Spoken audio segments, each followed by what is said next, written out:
Kuasa hukum petugas pemadam kebakaran Kota Depok, Deolipa Yumara, melayangkan somasi terbuka kepada pemerintah Kota Depok terkait dugaan korupsi pengadaan barang. Mewakili 80 petugas damkar Kota Depok, Deolipa melayangkan somasi karena menilai pemerintah Kota Depok kurang memperhatikan fasilitas pendukung serta kesejahteraan petugas damkar Kota Depok.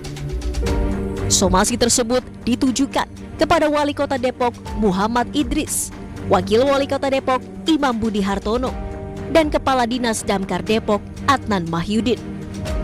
Terkait upah minimum petugas damkar yang menjadi salah satu poin somasi, Wakil Wali Kota Depok Imam Budi Hartono mengatakan harus ada penyampaian aspirasi dari para honorer petugas Dinas Pemadam Kebakaran Kota Depok. Ini kan tergantung daripada mekanisme perencanaan di anggaran, ya, di mana kepala dinasnya ya harus bisa menyampaikan aspirasi dari para honorer yang ada di damkar karena mereka bekerja di luar jam kerjanya. Maka ke depan mudah-mudahan ya dengan adanya usulan dari mereka, insya Allah kami siap menampung dan membuat komitmen untuk bisa meningkatkan dana tambahan kesejahteraan untuk para honorer di damkar. Sudah bersama saya kuasa hukum petugas pemadam kebakaran Depok, Bang Deolipa Yumara. Kayaknya lagi banyak perkara nih. Banyak ya? perkara. Salah satunya kuasa hukum 80 anggota damkar Kota Depok. Apa saja yang menjadi tuntutan utama dari somasi yang akan diajukan? Saya bacakan aja ya. Nah, jadi ada di sini. Ini adalah yang pertama adalah permintaannya memperbaiki dan memperbaharui segala sarana dan prasarana damkar Kota Depok agar operasional damkar Kota Depok dapat berfungsi baik dan layak. Yang kedua, segera melakukan audit internal tentang dugaan korupsi di Dinas Damkar Kota Depok dan hasilnya disampaikan ke publik. Yang ketiga, segera menaikkan upah petugas damkar Kota Depok dari sekitar 3,2 juta rupiah per bulan menjadi serendah-rendahnya setara dengan UMP Kota Depok yang sekitar 5 juta rupiah. Baru yang keempat adalah memberikan kompensasi tanggung jawab kelalaian dan pengabaian pemerintah Kota Depok yang berakibat meninggalnya seorang petugas damkar yang bernama Martinus Reja Panjaitan. Dengan cara ini kan dia meninggal dalam tugas, jadi kita minta mengangkat derajat mendiang Martinus Reja Panjaitan sebagai pahlawan damkar Kota Depok di dalam plakat register pemerintah Kota Depok. Nah, baru meminta pemerintah Kota Depok membiayai masa depan pendidikan anak-anak mendiang Martinus Reja Panjaitan sampai pada pendidikan di perguruan tinggi. Ini somasi ditujukan pada siapa? Ini kepada pemerintah Kota Depok. Ini kepada Pak Wali Kota Depok, kepada kepada Wakil Wali Kota Depok dan kepada Kepala Dinas Damkar Kota Depok. Apa yang melatar belakangi Bang Dio memutuskan untuk menjadi kuasa hukum dari 80 anggota petugas damkar ini, Bang? Nah, jadi ini kan adanya ketidakadilan dan adanya kesedihan dari anggota damkar ya, karena mereka ini kan sudah hidup jauh di bawah garis kemiskinan karena upah 3 juta tidak layak dan mereka semua mengeluh tentang upah yang tidak layak ini. Sementara UMP-nya 5 juta, mereka diberikan upah cuma 3 juta, berarti kan nggak layak. Sementara rata-rata anggota damkar ini berkeluarga, punya istri sama anak, nggak akan pernah cukup itu. Uang 3 juta itu paling tinggi cuma 1 minggu, 2 minggu lah udah selesai. 2 minggunya lagi udah nggak punya uang. Bagaimana mereka nggak punya uang tapi harus bekerja menyelamatkan ada kebakaran, menyelamatkan warga lain, kemudian menyelamatkan harta benda masyarakat lain, sementara mereka sendiri nggak bisa hidup sehari-hari. Itu dia.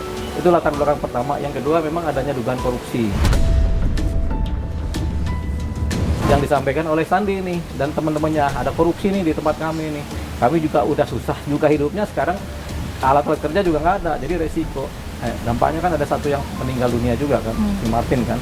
Jadi latar belakangnya itu. Nah, kenapa kita kemudian harus menangani ini? Ya karena ini sifatnya adalah upaya penyelamatan terhadap anggota damkar dan upaya penyelamatan juga terhadap warga negara Kota Depok. Kalau ada kebakaran mereka bagaimana saya menangani? Kalau kemarin sempat rame Bang Sandi tentang alat-alat yang tidak lengkap. Kalau dari laporan 80 petugas lainnya apa saja yang kurang lengkap itu alat-alatnya atau benda-benda apa saja? Sebenarnya bukan kurang lengkap, nggak ada barangnya. Ada alat lama 10 tahun yang lalu tapi rusak. Yang ada cuma kendaraan operasional damkar. Itu juga pipa airnya bocor, selangnya bocor, kemudian rem tangan nggak ada. Jadi damkar Kota Depok ini kalau ada kebakaran memang cepet langsung nyampe, ya karena nggak ada rem. Sesuai dengan SOP kami, bahwa pemeliharaan kendaraan itu ada di UPT masing-masing atau di pos mereka. Jadi teman-teman di pos mereka, baik itu anggota, baik itu Danru, baik itu PPT, dan pos mereka, apabila di dalam pengecekan pemeliharaan itu ada kerusakan, maka dapat mengajukan kepada dinas khususnya bidang Sapas untuk dapat diperbaiki. Data-data apa saja yang udah ditemukan untuk menguatkan dugaan-dugaan itu untuk selanjutnya dilakukan Jadi somasi? Sandi dan teman-temannya itu membawa foto-foto itu mengenai alat-alat yang rusak. Alat APD-nya rusak, alat APD-nya nggak ada, kemudian bahkan perahu karet itu rusak. Jadi perahu karet cuma ada 2, tapi rusak, nggak bisa dipakai. Jadi kalau ada apa-apa ya nggak bisa dipakai perahu karet. Gergaji pemotongan itu kalau kebakaran rusak juga, nggak bisa dipakai, udah tua, usia udah lama dan nggak ada penggantian. Itu juga bukti. Jadi banyak sekali bukti yang Sandi bawakan dan sudah disampaikan ke kejaksaan. Jadi sebenarnya tidak ada anggaran atau seperti apa? Anggarannya ada, besar lagi anggarannya. 1 tahun tuh bisa 6 miliar anggarannya. Ada Untuk anggaran. pengadaan APD? Iya, pengadaan APD, tapi ininya nggak ada. Nah, saya kemudian ketika membuat laporan ke Kejaksaan Negeri, kita berhitung, ini apakah kepala dinas sama kepala departemen damkar bermain, ataukah ada oknum di luar yang memotong anggaran ini? Yang khusus untuk kegiatan penanggulangan kebakaran sendiri ada di angka sekitar 8-9 miliar gitu ya. Itu termasuk penguatan di masing-masing UPT ya yang tersebar di seluruh Kota Depok. Ada pemeliharaan juga, kemudian juga ada pembelian alat-alat baru. Malah di anggaran untuk tahun 2025 kami juga kemarin antara Badan Anggaran dan tim anggaran pemerintah daerah sudah sepakat juga menambahkan 1 miliar khusus untuk peremajaan ini alat-alat dan penambahan alat-alat yang dianggap memang penting dan mendesak untuk diadakan dalam kegiatan penyelamatan, evakuasi dan sebagainya. Apakah hanya damkar yang bermain? Nggak mungkin kalau nggak ada tangan-tangan gaib. Bahasanya tuh tangan-tangan siluman yang mengambil uang ini, gitu anggaran ini. Sejauh ini sudah sampai mana proses hukumnya, Bang? Nah, kalau laporan Sandi ini sudah berproses, sudah banyak yang dipanggil oleh Kejaksaan Negeri Kota Depok, kemudian Sandi juga sudah diproses di BAP, kemudian nanti lanjut teman-temannya juga. Nah, jadi secara pidana sudah berjalan lah, begitu. Nah, secara perdata gugatan ini nanti berjalan, ini kan proses hukumnya baru somasi. Setelah somasi nanti kita masuk ke yang namanya gugatan citizen lawsuit, dan di situ nanti akan terbuka dalam persidangan apa sih persoalan-persoalan yang ada di Damkar Kota Depok ini. Oke, yang berkas-berkas di sini adalah apa saja, keterangan apa saja? Nah, ini adalah somasinya, termasuk almarhum Martin juga ada nih. Nah, ini yang kuasa permohonan dari Martin. Sedang berproses, dianya kecelakaan kena gugur dalam tugas.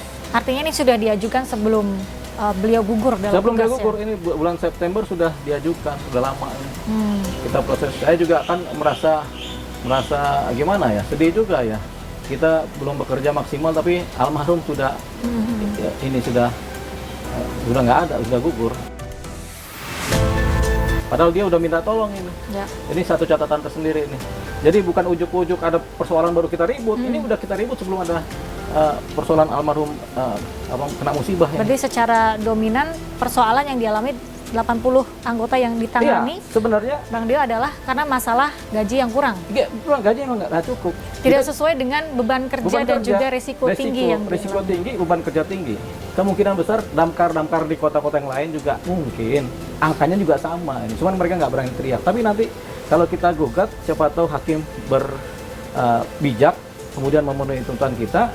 Ketika ini dapat, artinya akhirnya gaji anggota damkar naik setara UMP, mungkin akan menjalar ke seluruh Indonesia gaji-gaji honorer ini. Kenaikan penghasilan ataupun juga tunjangan kami di DPRD sepanjang itu bisa meningkatkan kinerja, kemudian juga membuat mereka tenang istilahnya dalam menjalankan tugas, kita siap dukung untuk itu.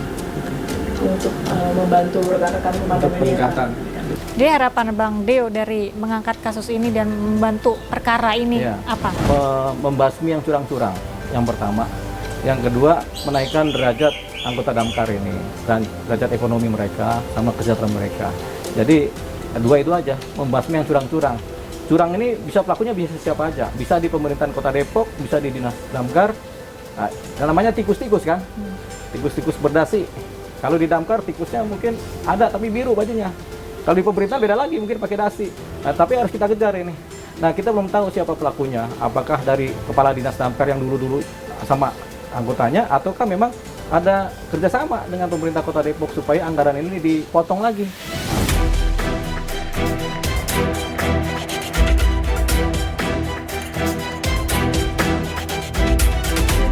Pemadam kebakaran merupakan pekerjaan yang beresiko tinggi.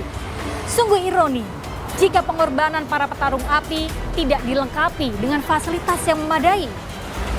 Kasus kematian petugas pemadam kebakaran tidak boleh lagi terjadi. Menjadi ujung tombak keselamatan banyak orang bukan berarti mengabaikan keselamatan diri. Jadi jangan bilang Anda tidak tahu permasalahan ini karena kami sudah memberitahukannya.